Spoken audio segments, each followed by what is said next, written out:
அன்பானவர்களே, சீசர்கள் ஆண்டவராகிய இயேசு கிறிஸ்துவோடு பயணித்த அந்த நாட்களில் அவ்வளவு ஒரு சந்தோஷத்தையும், பலனையும், தைரியத்தையும் அடைந்தார்கள். அதே நேரத்தில ஒரு நாள் இரவிலே சீசர்கள் படவிலே சென்று கொண்டிருக்கிறார்கள்.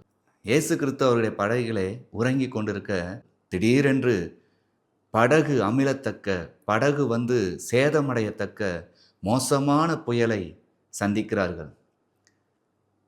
இயேசு கிறிஸ்துவோடு இருந்த அந்த நாட்களில் அவர் இருப்பதினால் நமக்கு எந்த ஆபத்தும் வராது என்று நினைத்தவர்கள், அவர் அதே படகில் தான் இருக்கிறார்.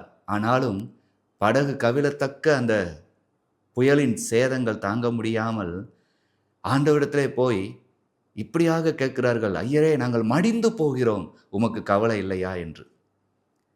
எத்தனை இடங்களில் ஆண்டவர் அவர்களை வழிநடத்தி வந்தவர். இயேசு கிறிஸ்து இருக்கிற அந்த பாதுகாப்பை உணர்ந்த சீசர்கள் திடீரென்று அடிக்கிற அந்த புயலின் கோரத்தை பார்த்து, நாங்கள் மடிந்து போகிறோம், நாங்கள் அவ்வளவுதான், முடிந்து விடுவோம், உமக்கு கவலை இல்லையா என்று கேட்கிறாங்க. ஆண்டவராகிய இயேசு கிறிஸ்து அவர் எழுந்து காற்றையும் கடலையும் அதட்டுவதற்கு முன்பாகவே இவர்களிடத்தில் கேட்டது, உங்கள் விசுவாசம் எங்கே? நான் கூடவே இருக்கிற தேவன்தான், ஆனால் மாம்சத்தில் இல்லை, வார்த்தையாக இருக்கிறேன்.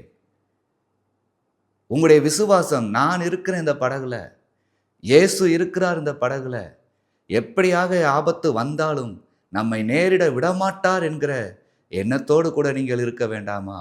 அந்த விசுவாசத்தையே மறந்ததுனால்தான் மடிந்து போகிறோம், உமக்கு கவலை இல்லையா என்று கேட்டார்கள்.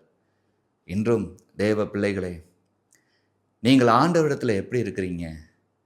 எல்லாவற்றிலும் பலனடைந்து வருகிற நீங்கள் சில நேரங்களில், சில சூழ்நிலைகளில் ஆண்டவருக்கே தெரியாது, நான் இன்னும் கொஞ்ச நேரத்தில் இறந்துருவேன், கொஞ்ச நேரத்தில் இந்த பிரச்சனை என்னை தாக்கிரும், நான் ஒன்றுமில்லாமல் போயிடுவேன்னு நினச்சிக்கிட்டே, ஆண்டவரே உமக்கு கவலை இல்லையான்னு வேண்டாதீங்க. விசுவாசம் அந்த இடத்தில் வேண்டும். ஆண்டவர் இவ்வளவு தூரம் ஆற்றி தேற்றி நடத்தி வந்தது உங்களை கைவிடுவதற்கா? இல்லை கண்ணீரின் பாதையிலே வாழ்ந்து கொள்ளுங்கள் என்று சொல்வதற்கா? இல்லை, விடுவிப்பதற்கே. விடுவிக்கிற தேவன் உங்களோடே கூட இருக்கிறார். ஆண்டவர் அருகில் இருக்கிறார் என்பதை உணர்ந்த நீங்கள் அந்த உணர்வோடு கூட ஜெபியுங்க. கர்த்தர் எல்லாவித அற்புதத்தையும் செய்வார். அன்று சீசர்களுக்கு செய்தவர் உங்களுக்கும் செய்வார். கர்த்தர் தாமே உங்களை ஆசீர்வதிப்பாராக. ஆமேன்.